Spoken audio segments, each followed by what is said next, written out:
Okay, it's recording.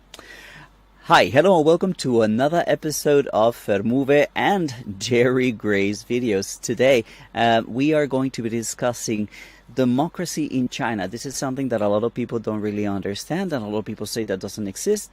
So we are here to show you and demonstrate to you that it does exist, and also try to explain to you how it works. So first, let's welcome Jerry to the show. Jerry, how are you today? Good. Thank you very much, Fernando. It's good to be back on your show. Great, Jerry. So, why don't you give me a short understanding of what democracy is to you here in China? Okay. Just personally, I don't like the word democracy. The Chinese government calls it whole process democracy, and I prefer to call it consultative governance. The idea of having an election every 4 years to put someone in charge, to put someone in charge of your area, it's not exactly the same as the Western idea of democracy. But the idea of people governing for the people, by the people, is very, very strong here in China. It starts at the grassroots level, and it moves all the way through the system, all the way to the very top. And we have Xi Jinping at the top. And just recently, just a few years ago, he removed term limits. So we'll talk about term limits as well, because for some people, they say, oh, that's incredible. He's made himself president for life. We'll discuss that. And yeah, it's a very different scenario to the way that the elections are run in what they call the Westminster system, or a similar style of democracy to the Westminster system. I'm very familiar with the way the UK does it, and with Australia. And the only thing I know about American system is that is what I see on the news. And let's be honest, it certainly doesn't look like it's representative of the people. And I think that the Chinese system is representative of the people. I think that my understanding of democracy is by contrast of despotism. Basically, when the majority of people get to rule and determine what the country is going to be like, then you have democracy, and this is something that we do have here in China, and we see it taking place. Now, an important thing is to understand the relationship between those who rule and those who are ruled. China has two sides of democracy. You mentioned it earlier. One is the electoral process, which is democratic, and the other one is the consultative, or what they call the deliberative democracy, in which people are included in the decisions that are taken. So I would like to first start talking about the electoral democracy. This is how China or any other country decides the form, the shape of the state. Who is going to be doing what and who is going to be ruling what. It's how the nation, the country, decides how they're going to allocate power. Who's going to have the power to do this? Who's going to have the power to do that? And also how they implement different systems that are going to be applied and implemented throughout the country. So that's what the electoral democracy actually takes charge of.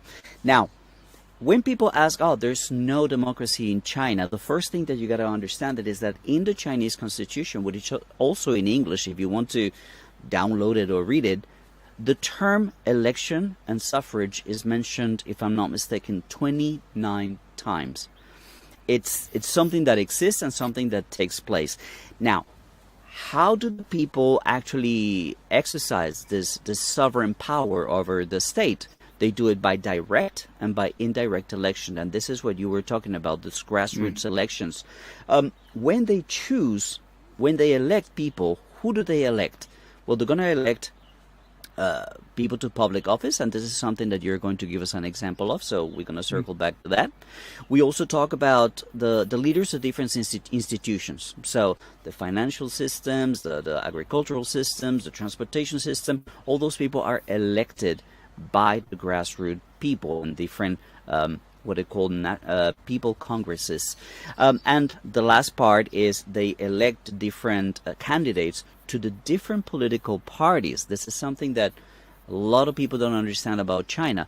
The CPC, or the China's the Communist Party of China, is the majority, 90 million members, but there are other parties in China that get elected and get to participate in every single aspect of this deliberative democracy.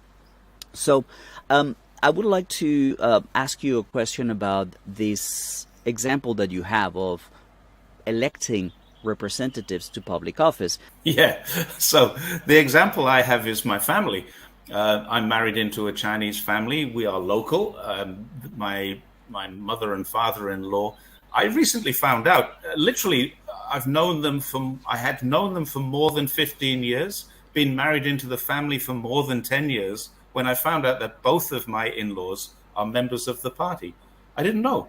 They gave no indication to me, and there was no reason for me to have ever asked, what do you think of the party? As far as I was concerned, it was a shock to me that I found out. And the only way I found out was because the party put a plaque on their house. And I said to my wife, we arrived there one day, and I said, what's this new plaque? And she said, oh, my mum and dad have both been members of the party for 50 years. They got a medal and a plaque on the house. Wow, I didn't know. That's how. It's only very recently. I've been married since 2009, and I didn't find this out until last year. So that's one thing. The party and the people are like mixing water and wine. And people say, we want to save the Chinese people from their party. You can't. It's impossible, because the party are the people. The people are the party. The party comes from the people with the people's support. So yes, they are huge. One thing you mentioned, there's 8 other parties. One of them is the Taiwan party. So the province of Taiwan has its own party in the parliament. Another one is the Kuomintang, which is the government that took Taiwan after the Civil War. So the Kuomintang and the Taiwanese people are represented inside of the People's Consultative Party, or People Consultative Council. Now, what happens in my family just a few months ago, and I put a tweet out, and this is what started you and I talking about it a while ago. I put a tweet out where my sister-in-law went to vote. She had to walk a couple of 100 meters down the road, and once she showed her ID, signed a piece of paper, placed her vote, she was given 20 RMB, which is about less than £2 in England. It's Australia, it's $4. US, it's $3. So that was a thank you from not the party, the government, for her going and doing her civic duty. And that's something I've never seen anywhere else. And the person she voted for is a family friend. It's someone they know quite well, who has been involved with their family for a long time and has helped in their society. And he got elected for the first time about 15 years ago, which was when I first met him.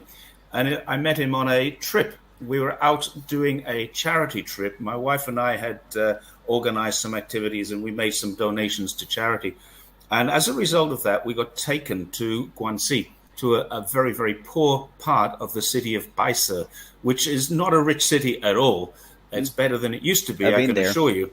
You have? Okay. So it's not a rich city, but it's a lot better than it was in 2005 when we went there. And we were on the bus on the way there. It's a 10-hour drive, something like that. And this guy came and started chatting with us. And my wife introduced him as a former schoolmate. She'd known him since she was a child. He is now the person that they elect. He's a member of the Chinese People's Political Consultative Party or group. And he goes up to Beijing to sit in the big building in Tiananmen Square and help to deliberate on things. He's got that position because many years ago, he started helping the community. When the community wanted to elect someone to represent them, they elected somebody who was a proven track record of helping the community.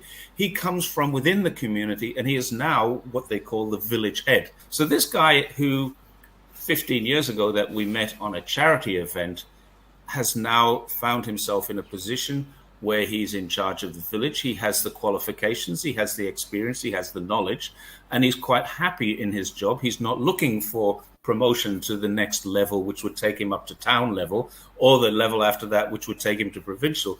He's very happy staying in the village and looking after his own community. And that's what I mean by grassroots. Here is a man who has dedicated his life to helping his own community, and not really interested in any aspirations for political power. He doesn't have. He lives in a nice house and he drives a car, but he doesn't have riches. He certainly, if he did, he's hiding them very, very well. So that's the other thing. You've got these people who do work at the grassroots level and they stay there and they're quite comfortable and happy there. I'm quite certain he could get promoted if he wanted to, but he lives in the village. It's his home. Why should he move? Very, very true. We were talking in preparation about, and this is something that you mentioned, so I'm stealing your idea. Sure. When people get elected, and we don't want to actually do a comparison with the West, we may have to, and we will do it in this moment, but we just want to talk about the Chinese system. But in the West, when people get elected, they get elected on promises. When people get elected here in China, and this is what you said, they get elected on track record. Look what I have accomplished. Look what I have done. And this is what makes me deserving of an opportunity to represent or to move up to the next stage. Now, I want to mention something. People will say, oh, this is just telling us your stories. But as I said earlier, you can actually go to the Chinese Constitution, download the English version, and read Article 3. Article 3 says that the National People Congress is elected by the local congresses. Article 34 says that anybody that is 18 years of age or older can vote or get elected. Article 62 of the National People's Congress says that they are the ones who choose the president, the vice president, the chair of the military commission, and the president of the Supreme Court, as well as the chief procurator. This is all on things that you can go and check. This is the Chinese Constitution that you can read in English. And perhaps the most important article, and this is where you get the grassroots election, is Article 7, where all the deputies to all the different people congresses, which means at all levels, national, provincial, city, county, district, they are elected by the next lower level. Basically, it goes from the bottom up. That's why I think that the essence of the electoral and deliberate democracy in China is the People Congress at all levels. That's what a lot of people don't understand. You need to be both popular, and if you're popular but you're not successful, then you'll never get elected to the next level. You need to be good at your job, and you need to be popular enough to have people say, let's push this guy forward because he's going to be good for the greater community. A lot of people want to see direct election. They say, oh, but you cannot choose your president. No, it's done by representation. But when these people are electing who is going to represent them at grassroots levels, at the People's Congress in their community or in their township, they are choosing them for two reasons. Number one, because they can run things. They have proven that they can run things. And the second thing is that they trust them that they can choose the next level up properly. They entrust them with that power as well. And that's where the power of election by representation comes. The essence of democracy, again, as I said, here in China, is the People's Congress at all levels. I want to mention one particular article that I think is going to help us to connect to the next topic, which is the next elections, and she's very likely re-election on a next term, is Article 101 of the Chinese Constitution that actually gives the power to all people's congresses at all levels, again, as I said, national, provincial, city, town, to recall their leaders. So they can actually dismiss and tell them you're no longer the governor, you're no longer the mayor, you're no longer the vice mayor, if they're not performing. And one of the reasons why I want to discuss that, and perhaps we can move on to that next stage of our discussion, this next elections, the upcoming elections, is assessing Xi's performance.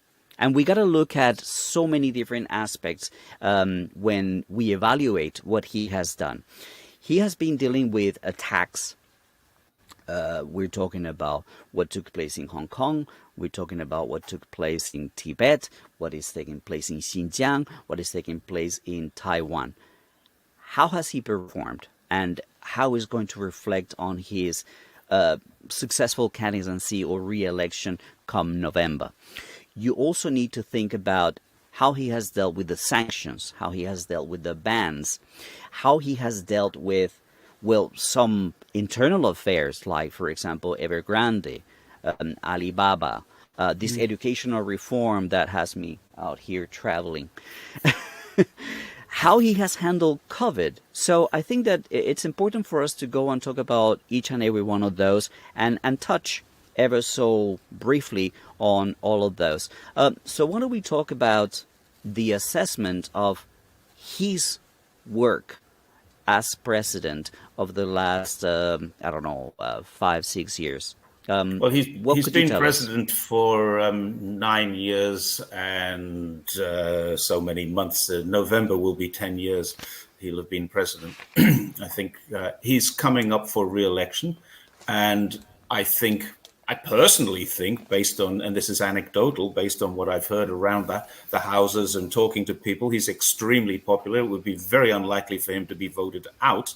I think you and I are both aware of the Harvard Business Review. The Harvard Ash Center did a 13-year study, and they found that faith and satisfaction in central government has improved markedly since Xi Jinping came to power.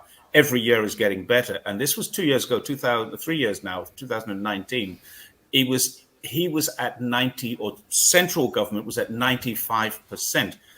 And I'll be honest with you, I would say it's higher than that now. I haven't met a person in recent years who says, I would like to see Xi removed.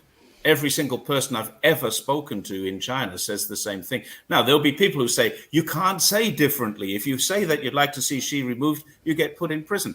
This kind of thing.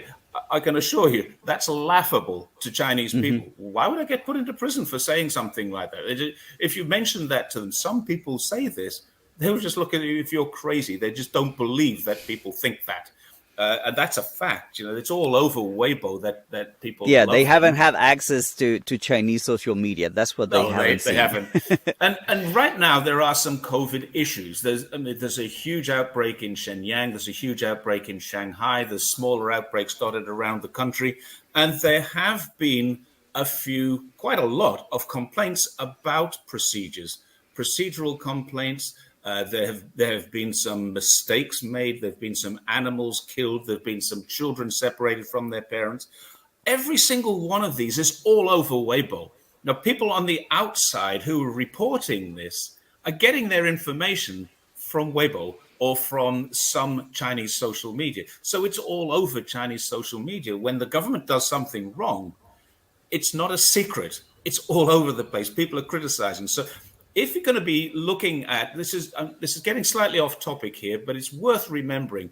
If someone is reading a newspaper article that somebody's dog got killed or somebody's child was separated or somebody did something wrong during this process, look at the source. Where is the source? It's coming from Chinese social media. Now, what does that tell you about the claim that Chinese people can't complain? The claim is complete bunkum. Chinese people do complain all the time. What they're not complaining about is the strategy of zero COVID. The strategy is accepted by everybody because they've seen the United States has lost more than 1 million people. More than 1 million people. China has lost less than 5,000 so far, and only 2 of them in the last 12 months. So that's what COVID zero difference is. America has got 320 something million people, and it's 1 million less, and their life expectancy has reduced by 1 year because of the deaths. Because of that, Chinese life expectancy has increased to being higher than the United States. The richest, most powerful country in the world has a lower life expectancy than China. Just think about that for a moment. Now, who did that? The person we're talking about did that. Every single person that I've spoken to in China has got gripes about going for tests, has got gripes about being locked down. Yeah. They've got gripes about being quarantined. They've got gripes about not being able to travel. I mean, there is not a single person that I've yet found who has a bigger gripe than me. I lost my son. He died, and I saw him buried on video. You don't get bigger gripes than that. I hated that process, going through that. But you've got to do that. That's what COVID zero does. And, was I complaining? Yes, of course I was. But was I complaining about the strategy, or was I complaining about the inconvenience to my own personal life and my family? That's what I was complaining about, not the strategy. The strategy is good. So COVID is not an issue in terms of Xi Jinping's power. So the next thing you say is, well, because of COVID, almost every economy in the world is collapsing. Well, no, China's grown. It grew by 2% last year, and it's grown so far month on month this year. Everything is going according to plan. So we're also seeing, well, if that's the case, then surely there's going to be food shortages. Well, they've locked down Shenyang, which is a city. They've locked down Shanghai, which is a city. They locked down parts of Shenzhen, a big city. But they didn't have farmers locked down. They didn't have delivery guys locked down. There are no food shortages in China. The only food shortages are the food shortages that they have because they can't get deliveries from overseas. And because of circumstances, China has stockpiled against that situation. And then we've got the term limit thing. Mm-hmm. Do you have any comments on the term limits? Before we go into the term limits, I think that when you look at the national sentiment, if we were thinking about, okay, let's assess Xi Jinping's performance this previous term, think about what he has done in terms of handling the attacks of Hong Kong. The result of how that was handled surprised everybody. I remember in my local circle of people saying, like, when are they going to send the PLA? Yeah. They didn't. They handled through legislation. They handled it through, well, the independence that Hong Kong maintained.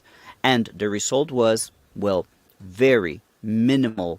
I think that only 2 people died.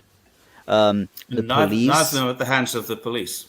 Exactly. So that's a really important thing. When people are analyzing, okay, what's his performance like? Hong Kong was handled really, really in an excellent way. Now let's think about Tibet and Xinjiang, and this is going to kind of like connect to something that I saw Liu Xin from CGTN talk earlier today. Xi Jinping wants state media to tell China's story well. And she was explaining the confusion with Chinese when they say 中国的股市好股市. People understanding is tell good stories about China. It can be understood as tell stories of China well. So what have the well, if you tell a story well, what do? You run documentaries. You take people to certain places and you show them what they've done. Poverty alleviation has got to be one of the most successful improvements of humanity in the history of mankind. 600, 800, whatever million numbers you want to say, lifted out of abject poverty is something absolutely remarkable, and that deserves to be told to the world. So when they take influencers to Xinjiang, when they take influencers like Sean Rain to Tibet, and they show what they have accomplished over there, that's the whole idea of showing China's story well. So it's an important thing to emphasize that there is freedom of speech, and the fact that there's state media telling people how things are is really a key factor. And here we go. Another statistic that was run by a foreign company called Statista. They found out that Chinese people trust their media at around 80% of people do that. So that's not Chinese people saying, oh, Chinese people trust Chinese media. It's a foreign entity doing a survey and finding out that 80% of the Chinese people trust the media. So that's an important thing. Another thing that is important to analyze when we look at the assessment of his performance is how he has handled Taiwan. He has said it again and again that what he wants is peaceful reunification. And the world out there goes out and says all these stories, oh, they're going to invade, they're preparing. No, Hear it from the person himself. That's what he wants, and that's where he stands.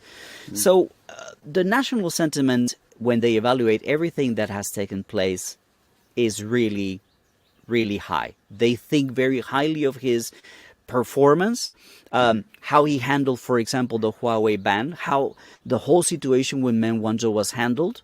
Remember all that national feeling of positivity when she was actually sent back to China? Yeah, when she returned home, it was great. Yeah, party time.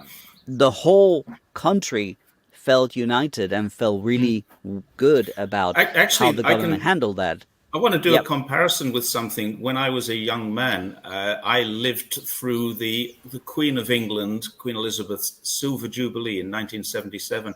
I was a young police officer at the time, and I had to go to places like Buckingham Palace and mostly just directing traffic outside. It wasn't anything flash or fancy. But I went to the Trooping of the Colour, the Beating of the Retreat, all of these very, very symbolic, traditional things that were going on. And it was the only time when Meng was released, it was the only time I can remember having that feeling of unity in a place. 1977, the Queen's Silver Jubilee, and Meng WanZhou being released from Canada and coming home. They were almost the same. It was like, oh, fantastic. We should have parties about this. And really what they were doing, the government saying, no, let's play it down. It doesn't really matter.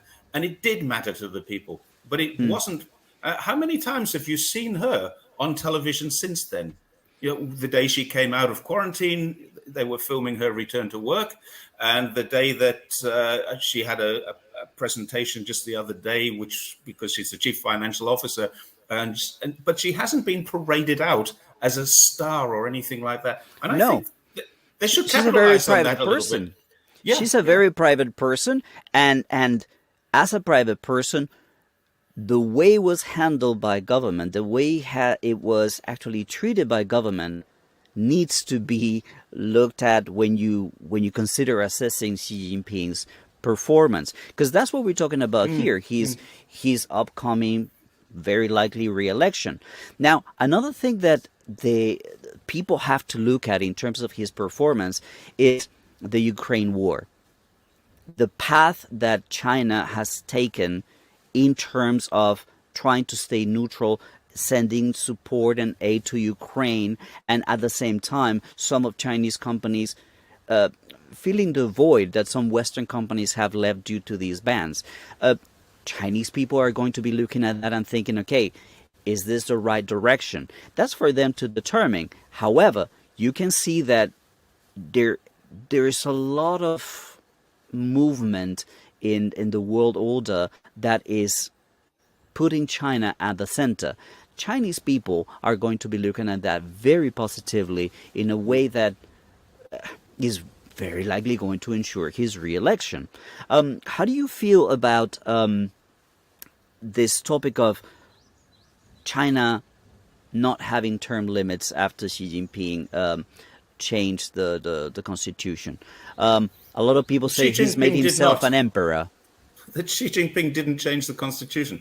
Now, It was admittedly, National he's the People's president of Congress. he's the president of the country, and the National People's Congress changed it.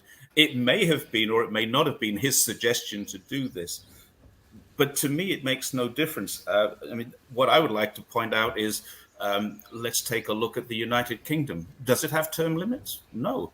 Margaret Thatcher was prime minister for way over 10 years, I think 14, 15 years, and would have been longer. But I think Margaret Thatcher was suffering early cognitive problems when she was ousted basically by her own party. She was ousted from the parliament.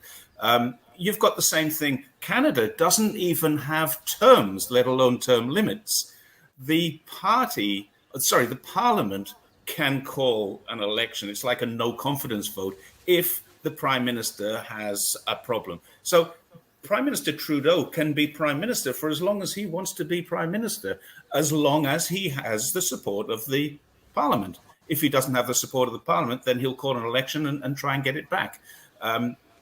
Australia, New Zealand, they don't have term limits. So the only reason China has term limits is because Deng Xiaoping introduced them. Now we've got a situation where we have a a young man, relatively young man, when he came to power, I think he was 53, 54. That's a relatively young man, but very experienced in his governance, in his, he's a very highly qualified engineer, I think. And you've got a group of people around him. The Politburo is 9 people, it's 8 and 1. So they can vote him out if they want to. Now, it's not president for life. It's president for as long as he maintains the popularity of the parliament, the Politburo and the NPC and the CPPCC.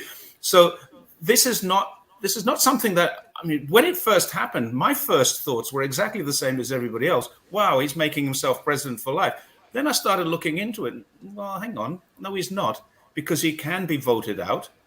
And I looked into this. There are 190 something countries in the world. Of those, 51 have term limits. United States is one of them, and probably the most famous one, but the rest of them don't. And looking at my own background, democracy, the Westminster system, Canada, UK, well, UK should come first, Canada, Australia, New Zealand, they don't have term limits. So if they don't, why are they complaining that China doesn't?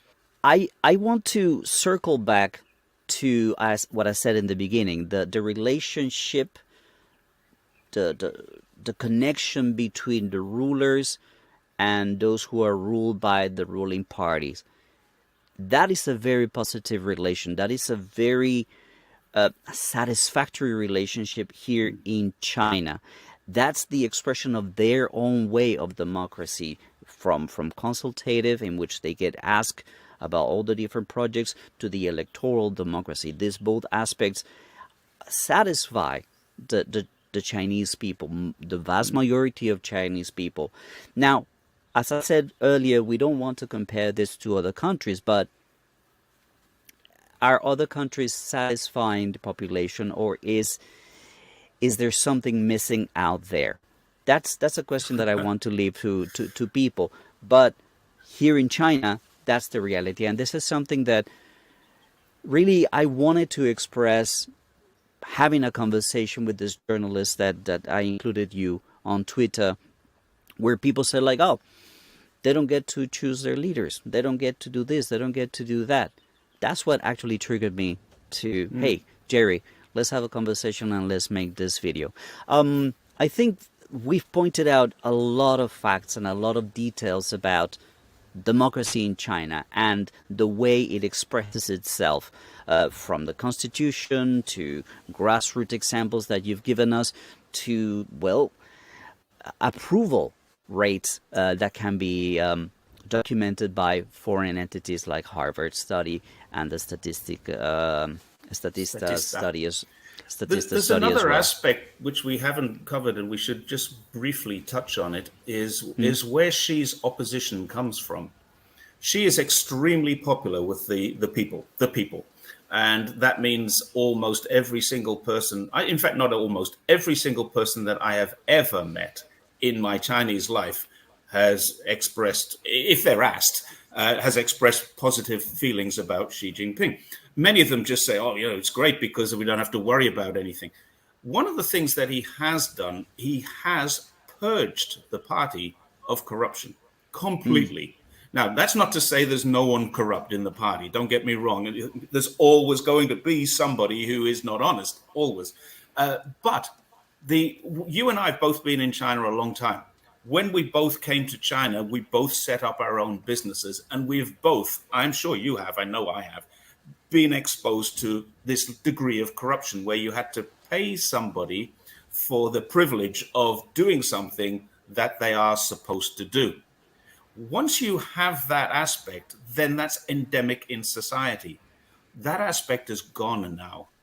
It was also a problem where if we were taking out, and quite often, I was a senior teacher in a school, and it was an international school, and the local government would take us out to do wining and dining. And it was a huge night, massive amounts of expense, loads and loads of serving staff, and then onto the karaoke bars afterwards. And it was just a huge, great, corrupt system of entertainment. And it really was, taxpayers were paying for this. Xi Jinping, on his very first week in office, says no more Mao Tai at government dinners. Mao Tai is the rice wine which costs 1 or 2,000 RMB a bottle. No more dinners with any alcohol came later. Then no more waste with dinners. If you're going to dinner and there's 10 people, you order 10 dishes, not 40 dishes. And things like that started to change. And the money that the government had was being better used in better places. And the people who wanted to use government services were much better serviced by a government that could not take a red packet. You couldn't give. Now you cannot give any member of the public service, any civil servant, public servant, government employee, whatever you want to call them. If they are caught taking something, that's their job gone, their livelihood gone, their pension gone, everything is gone. So most people now are very happy. They've got good salary. They're getting better working conditions than they ever used to have. They've got better economic, better lifestyle, better health, better education, very, very low crime rates in China. The death rate, murder rate in China is 0.04 per 100,000. And the clear-up rate is 100%. Almost every murder in China now is a domestic murder, and they're getting cleared up quite quickly. And compare that to 7.4 in the United States. You start to see that this is a great place for people to live because it has great leadership. And only one person has done that. Before him, Hu Jintao didn't do it. Before him, Jiang Zemin didn't do it. These corruption and the crime and everything like that were endemic in society. So that's probably his biggest factor. But what it's done is created many enemies for him. Those people who managed to escape China with their money intact are living overseas, telling everybody how terrible China is, but nobody's asking them, where did you get all your money? You were a public servant. And here you are living in a 5-bedroom house with a swimming pool and 3 BMWs and a Mercedes-Benz out the front. Where did you get your money? And why do you dislike Xi Jinping? These are fundamental questions that journalists and any critical thinker should be thinking about. Where did that person get all of that money from? If they're no longer in China, why aren't they in China running their businesses and earning even more money? It's because Xi Jinping has basically chased them out, caught them, imprisoned them, even executed some of them, the really serious ones. But that's what has happened. Xi Jinping's detractors are almost all outside of China, looking back in, angry that they lost the golden goose. It's very important for anybody that's watching this video and that wants to criticize what we're saying. We're not leaking boots. These are all facts. I mean, you want to argue with anything that we're saying, just leave it a comment. Let us know where we are wrong, where we are saying something that is not true and that is not factual. That's what we want to make this video, because there's a lot of misinformation out there, and we want you to be able to see from people who know, who have done a little bit of research, like downloading the National Constitution of China in English, that what you're hearing, what you're being told is not true. All right. Jerry, I've lost my main camera, so okay. I think we've covered everything that we wanted to cover, the 3 different topics, good chat. The electoral democracy, the deliberative democracy, and these upcoming elections in November, and the importance of meritocracy, the importance of having leaders and representatives in the National People's Congress who are engineers, problem solvers, people who have been elected given out the track record, not the promises, and compared to other countries where most of them are just lawyers. They're here to serve, they're here to solve, they're here to make life better, not to just find roundabouts and loopholes in which a certain class, a certain hierarchy of society can benefit while the others struggle. All right, guys, that's all the time we have today. Thank you, Jerry, so much for joining in today. We have a lot of technical issues. This was a great video. So, yeah, Let us know what you think, and remember to subscribe to Jerry's channel. The link is in the description down below. Subscribe to my channel if you want, and follow us on our social media. Also, those links will be in the description down below. Jerry on Twitter now has 2 Twitters. And if you want to know what I'm doing out here in this beautiful place, also click the links in the description down below. Any final thoughts, Jerry, or goodbyes?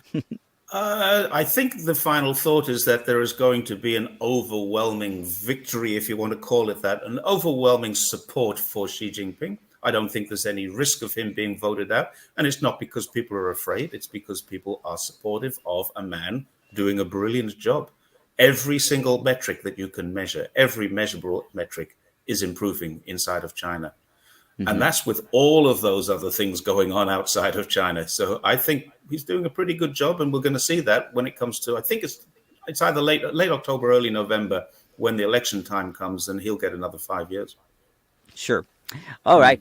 Well, guys, that's it for today. Thank you so much. And until we see you again, take it easy and bye for now.